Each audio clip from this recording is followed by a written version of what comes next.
Մեզի ժողովրդին էշի տեղ են դնում։ Իսկ իմ անասունը երևի մարդ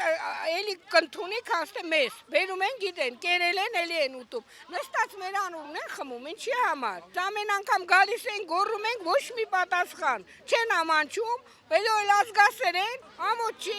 այսքան ժողովուրդ գալիս է, առողջությունից են խոսում, հենց առողջություն քայքայողները իրանք են։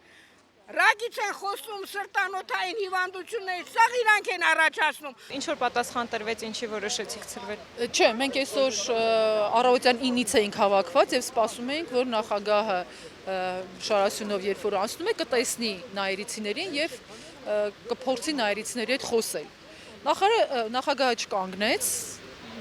ենթադրում եմ պատասխան չուներ տալու, որտեվ այն, որ ինքը նայիրիտի խնդիրներին շատ լավ քաջատեղյակ է, մենք բոլորս գիտենք։ Մենք շարունակելու ենք մեր ակցիաները։ Ի սկզբանե որոշված էր, որ 3-շաբթի եւ 5-շաբթի օրը մեր ակցիաների օրերն են եւ մենք անպայման հավաքվելու ենք։ Այսօր էլ մենք նախագահականից երթով եկանք մինչեւ կառավարություն։ Այստեղ ակցիան ավարտվեց եղանակային պարզապես պայմանների պատճառով, բայց մեր ակցիաները շարունակվելու են 5-շաբթի օրը ժամը 11-ին մենք նորից այստեղ հավաքվելու ենք, մեր պահանջն է վճարել մեր պարտքերը եւ ներկայացնել այդ պարտքերի վճարման ժամանակացույց։ 1700 մարդու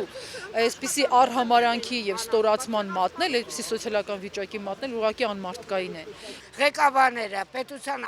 աշխատողները, նույնիսկ իրենց թոշակները այնքան բարձր են, որ իրանք 1 միլիոն լսեցիք, որ իրանց թոշակն է,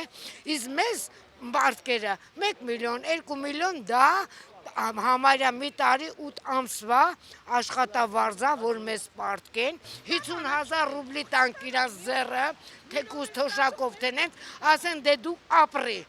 իրաց փողը տան մեզ։